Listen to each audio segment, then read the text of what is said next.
मैं उपस्थित हूँ पटना के जाने माने अधिवक्ता, इनकम टैक्स के पुराने अधिवक्ता डॉक्टर अजीत कुमार पाठक जी के साथ।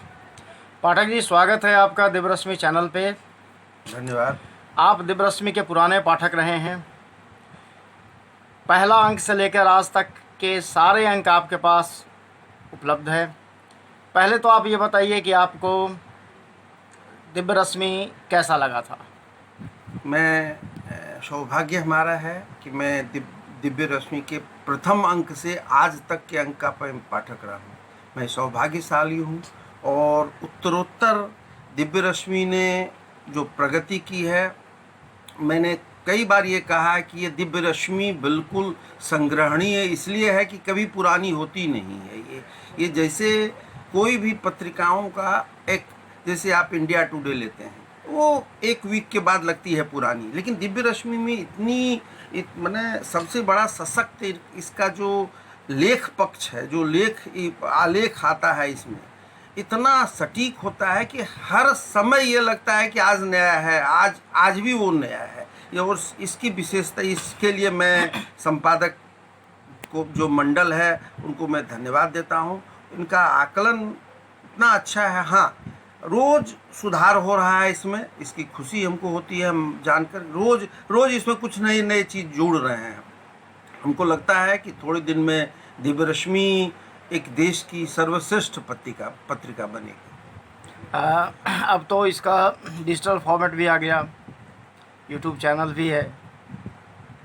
ये अच्छी बात है। दिव्य रश्मि का डिजिटल फॉर्म भी मैंने देखा है और काफ़ी, इसमें सबसे बड़ी बात है कि इनका संपादकीय इतना सधा हुआ है, इतनी सब नई बातों पर नई जानकारियाँ इतनी अच्छी हैं कि ये संग्रहणीय होता जा रहा है और पत्रिका के जंगल में एक अलग पहचान, ये दिव्य रश्मि अपने नाम के अनुरूप ये अपनी एक अलग रश्मि फैला रही है। मुझे याद है कि आज से 2 साल पहले आपका एक आलेख हमने प्रकाशित किया था, उसी पे चर्चा करते हैं। आप हमारे दर्शकों को भी बताएं। आपका एक आलेख था कि भारत में आयकर को समाप्त कर व्यय कर लगाना चाहिए। क्या है वो, उस पे आप बताएं। बिल्कुल। ये इस लेख में मैंने ये कहना चाहा था, आयकर नहीं, इस देश में आयकर नहीं, उपभोग कर लगाओ। एक्सपेंडिचर टैक्स लगाने का मतलब ये था कि जो जितनी विसंगतियां आयकर में है, जीएसटी में है, वो सब विसंगतियां अगर उपभोग कर लग जाए, यानी हमारा मतलब ये था कि आयकर का प्रावधान कभी भी प्राचीन इतिहास में कहीं भी आयकर का प्रावधान कहीं नहीं था। ये विश्व युद्ध के बाद अंग्रेज़ों ने भारतीयों के लिए सिपाही आंदोलन में उस भारतीयों को दंडित करने के लिए अंग्रेज़ों ने पहली बार ये मतलब आयकर का प्रावधान किया था, इनकम टैक्स। और इनकम टैक्स एक्ट को कभी भी सही ढंग से 1912 में जब पहली बार इनकम टैक्स एक्ट बना था, तो 1912 में 17 ही धाराएं थी और 1961 में इसमें 3000 से ज़्यादा धाराएं उपधाराएं आ गई। और इतना कन्फ्यूज़न ये पैदा हुआ कि आयकर में लोग आयकर के नाम से इसलिए डरते। इस देश में चाणक्य ने एक बहुत अच्छी बड़ी बात कही थी। चाणक्य से किसी ने पूछा कि भाई इस देश में कर कैसे लिया जाए, तो उन्होंने एक बड़ी बात कही थी, भौरे को दिखाकर उन्होंने कही थी कि इस देश में टैक्स का वही होना चाहिए जैसे फूल से भौरा रस ले लेता है और फूल को पता नहीं लगता है, वैसा ही कर व्यवस्था यहाँ होनी चाहिए। यानी पेनफुल कर जब होगा, पेनफुल टैक्स सिस्टम जब होगा, तो यहाँ चोरियाँ होंगी, विसंगतियाँ पैदा होंगी, लोग नए इसमें प्रावधान आएंगे, इसमें बहुत तरह की परेशानी हो। इसलिए हमारा ये कहना था कि उपभोग कर से, हमारा उपभोग कर में सिर्फ जहाँ पर लोग खर्च करते हैं वहीं पर टैक्स ले लिया जाए और इस डिपार्टमेंट इनकम टैक्स का, जीएसटी का, इससे कोई ज़रूरत ही नहीं पड़ी। और मैंने डाटा में ये भी साबित किया था कि अभी जितना डायरेक्ट और इनडायरेक्ट टैक्स मिल रहा है, उससे तिगुना पैसा वो सरकार को बिना कोई मेहनत के, न कोई डिपार्टमेंट में किसी को सैलरी देनी पड़ेगी, न कोई परेशानी है। एक नया टैक्स सिस्टम हो जाएगा। बहुत से देशों ने ये लागू किया है। कभी भी आज भी हम कहते हैं कि डेनमार्क से अच्छा टैक्स सिस्टम किसी का नहीं है। लोग खुद ब खुद टैक्स देते हैं। और भी और तो और कि टैक्स के साथ अमेरिका में जब टैक्स पेयर्स के लिए शिक्षा फ्री है, हॉस्पिटल फ्री है, और लोगों को जितनी भी चीज़ें आवश्यक चीज़ें हैं वो सरकार व्यवस्था करती है। यहाँ कुछ नहीं है। यहाँ टैक्स देने वाले को सबसे लोग मानते हैं कि जो बेकार आदमी होता है वो टैक्स देता है। टैक्स क्यों टैक्स देंगे भाई? हर लोग चाहता है कि क्या नेताओं को और एमएलए एमपी को और मंत्रियों को ये वेतन देने के लिए और उनको सैलरी देने के लिए और उनको पेंशन देने के लिए हम टैक्स देते हैं। टैक्स का अनुत्पादक खर्च, टैक्स का जब तक अनुत्पादक खर्च नहीं रुकेगा तब तक इस देश में टैक्स देना, लगता है कि टैक्स देने वाला सबसे ज़्यादा समझता है कि अपने आप को कि वो हम मूर्ख हैं। टैक्स देना, लेकिन उसका यूटिलाइजेशन अगर सरकार ठीक ढंग से नहीं करेगी तो इनकम टैक्स के प्रावधानों का कोई मतलब नहीं है। इसलिए मेरा मानना यह है कि इस देश में टैक्स के सिस्टम को पूरे तौर पर बदल के सिर्फ और सिर्फ वो उपभोग कर लगाया जाए तो बहुत सी विसंगतियां दूर हो जाएंगी। एक चीज़ और पूछना था। नेता लोग कोई प्रोडक्शन करते नहीं हैं, कोई काम करता नहीं है, तो उन्हें मिलने वाली सुविधाएं कहाँ तक औचित्यपूर्ण है? बिल्कुल नहीं। नेता, देखिए, असल में जो राजनीतिक कार्यकर्ता राजनीति में आते हैं उनका तो मूल मंत्र होता है सेवा, और सेवा के साथ इन लोगों को मेवा क्यों? सबसे बड़ी बात है कि सेवा जब करने आए हैं तो आपको वेतन क्यों? पहले कहाँ वेतन का प्रावधान था? और जब आप एक बात कर लें कि वेतन भत्ता और पेंशन कह दें कि किसी नेता को नहीं मिलेगा, देखिएगा राजनीति से बहुत लोग राजनीति करना छोड़ देंगे। राजनीति स्वच्छ हो जाएगी। बिल्कुल, राजनीति स्वच्छ हो जाएगी और लोग चाहेंगे कि भाई अब जिसमें कोई फायदा ही नहीं तो फिर क्यों राजनीति करें? तो समाज सेवी लोग तो आएंगे ना, कम से कम। समाज सेवी लोग तो आएंगे, लेकिन वो समाज सेवी जो सच में समाज सेवी हैं वो आएंगे। जी, तभी तो राष्ट्र का कल्याण होगा। हाँ, बिल्कुल बिल्कुल बिल्कुल। और अभी एक और बिहार की स्थिति आप देख रहे हैं।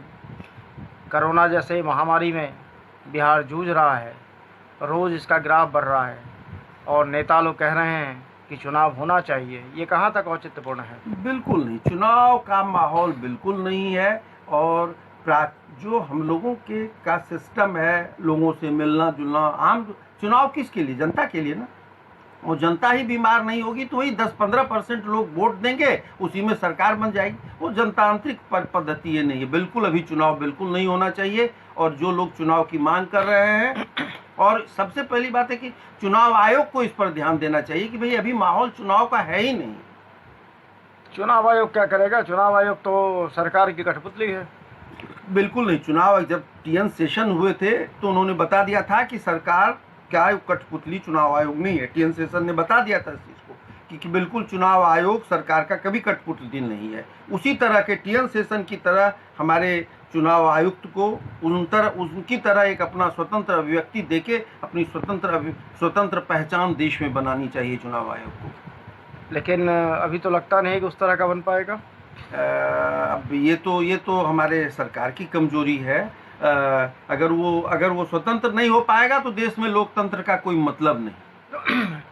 दूसरी चीज़ है, भारत में एक ऐसी परिपाटी चल गई है, पैसा कमाने के लिए राजनीतिक दलों ने विधान परिषद और राज्यसभा का प्रावधान किया है। क्या ये उचित है? बिल्कुल नहीं है। अब तो बहुत से राज्यों ने अपने यहाँ के विधान परिषद को हटा दिया। विधान परिषद और राज्यसभा ये जनतंत्र का चोर दरवाजा है। ये बिल्कुल नहीं। जनता से जो प्रतिनिधि चुन के नहीं आते हैं वो चोर दरवाजा है। बिल्कुल नहीं। यहाँ कभी भी विधान परिषद और राज्यसभा को नहीं होना चाहिए। और इससे खर्च भी तो बहुत कम हो जाएगा। जो अनुत्पादक खर्च है, हमारा अनुत्पादक खर्च है, ये इन लोगों को अरे जनता से प्रतिनिधि आते हैं, अब राज्यसभा से फिर आएंगे। ये तो अपना हुआ कि तुम हमको खुश करो, हम तुमको खुश करते हैं। ये तो जनतंत्र का मजाक है। यहाँ बिल्कुल नहीं, राज्यसभा और विधान परिषद दोनों बिल्कुल नहीं होना चाहिए। क्या आपको लगता है कि ये भारत में लोकतंत्र चल रहा है? तथाकथित तौर पर तो लोकतंत्र है तथाकथित, लेकिन अब लोकतंत्र हमारी नज़र से तो लोकतंत्र अभी है, लेकिन वो सार्थक लोकतंत्र नहीं है। जो लोकतंत्र जिस जनता को जनता के लिए ये जो बना गया था, ये वो लोकतंत्र नहीं है। यहाँ तो कुछ लोगों के लिए लोकतंत्र है।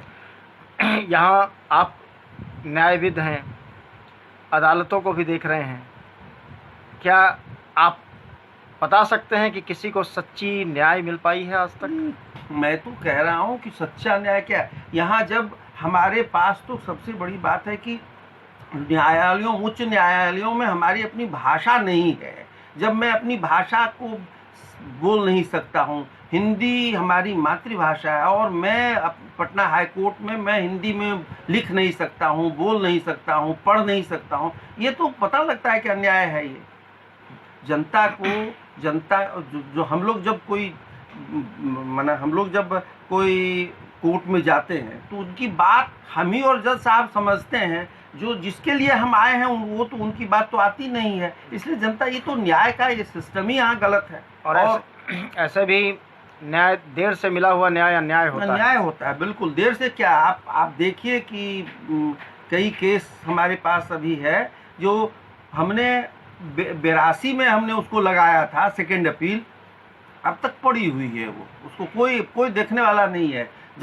न्यायाधीशों की संख्या कम है, यहाँ का सिस्टम इतना है कि कहीं कुछ नहीं है, पता नहीं लगता है। और कई बार तो हमारे जो जिसके लिए हम आए हैं वो मर जाते हैं और उनको न्याय नहीं मिलता है।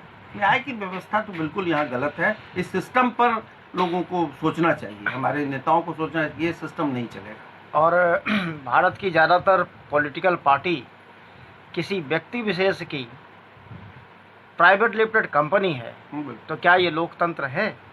यही तो मजाक, यही तो लोकतंत्र का मजाक है कि कई लोग भाई भतीजावाद इतना इस देश में है, मतलब उनका बेटा ही मतलब जो प्रमुख है उनका बेटा ही फिर प्रमुख होगा। ये तो लोकतंत्र नहीं है, ये तो लोकतंत्र का मजाक है। तो ये राजतंत्र कह सकते हैं ना इसको? इसको संशोधित राजतंत्र कह सकते हैं। जी। बिहार में पिछले 30 सालों में कितना विकास हुआ है, इसका कुछ आप बता पाएंगे? डाटा तो मैं अभी नहीं बता पाऊंगा, लेकिन विकास कुछ क्षेत्रों को छोड़कर कुछ क्षेत्रों में विकास हुआ है। जैसे मतलब बिहार के विकास की बात आप करेंगे तो कुछ क्षेत्रों को छोड़कर बाकी कोई विकास यहाँ नहीं। कंस्ट्रक्शन में केवल विकास हुआ है? हाँ बिल्कुल, चूंकि कंस्ट्रक्शन इसलिए विकास हुआ है कि उसमें कमीशन ज़्यादा मिलता है नेताओं को। जी, ये फैक्ट है। बिल्कुल। ये हमारा सोच है कि विकास सड़क और पुल से नहीं होता है, शिक्षा, स्वास्थ्य और मानसिक चरित्र से होता है। नहीं, बिल्कुल नहीं। शिक्षा की तो स्थिति क्या है वो आपने तुरंत रिजल्ट देखा होगा। शिक्षा की क्या स्थिति है, हम 10वें पावदान पर पहुंच गए हैं देश में। और स्वास्थ्य की स्थिति ये है कि लोग सरकारी इलाज करवाना नहीं चाहते हैं। जो जाते हैं वो समझते हैं कि बस अगले गेट से एंट्री होगी, पिछले गेट से लाश निकलेगी। हमारी सरकारी व्यवस्था तो यही है। नहीं, आचार्य चाणक्य ने कहा था कि किसी भी देश का विकास तब माना जाता है जब उसके जनता शैक्षणिक तौर पे, चारित्रिक तौर पे और मानसिक तौर पे विकसित होते हैं। क्या वर्तमान परिवेश में राजनेता वैसा सोचते हैं? बिल्कुल नहीं, राजनेताओं को ये सोच है ही नहीं। संस्कार उनके पास, चूँकि इस मामले में हम लोगों की जो शिक्षा पद्धति है वो ज़्यादा दोषी है। वहाँ संस्कार की कोई बात होती ही नहीं, चरित्र निर्माण की कोई बात पढ़ी ही नहीं जाती। पहले तो हम लोगों ने आरुणि की गुरु भक्ति पढ़ी थी, आजकल तो उस किताबों में है ही नहीं।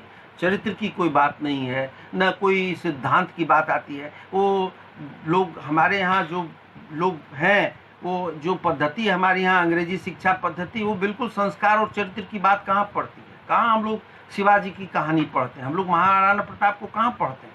हम लोग तो पढ़ते हैं वो अंग्रेज़ों की कहानी जो दी हुई है, जिसमें कुछ नहीं, बच्चों को कुछ नहीं मिलता है।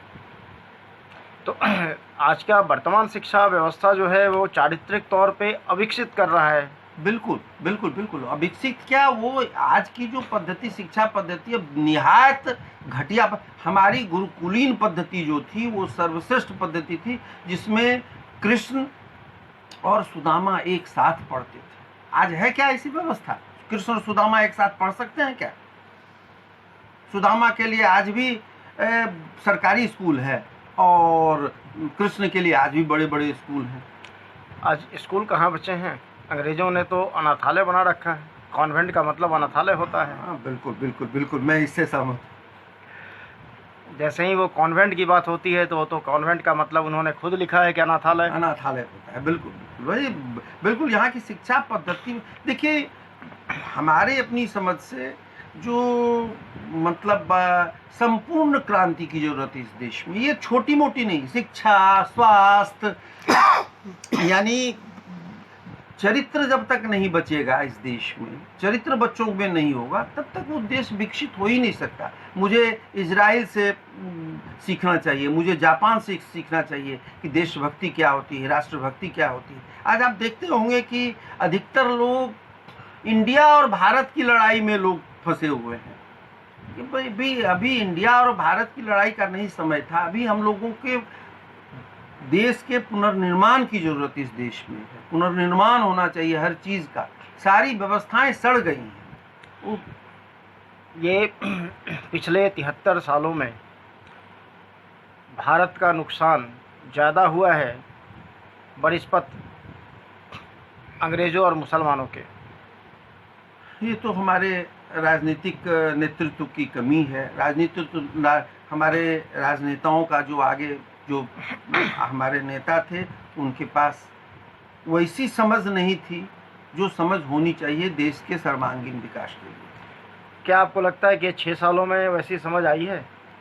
बिल्कुल नहीं, बिल्कुल नहीं। अब तो ये राजनीति में तो सबसे बड़ी बात है कि एक दूसरे के मुखार अपेक्षी राजनीति हो रही है। वो ऐसा करेगा तो हम क्यों नहीं करेंगे। वो कोई सुधारात्मक राजनीति यहाँ नहीं हो रही है।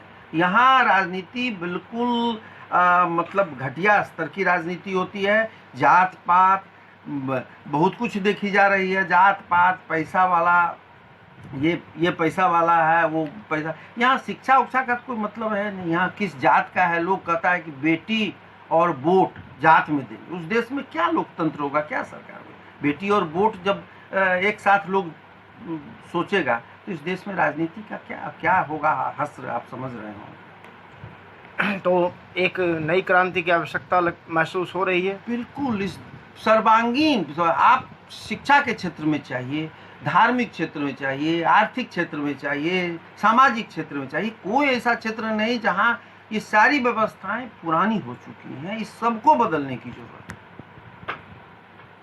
चलिए, धन्यवाद आपका। आपने चैनल को समय दिया, इसके लिए बहुत बहुत धन्यवाद। धन्यवाद।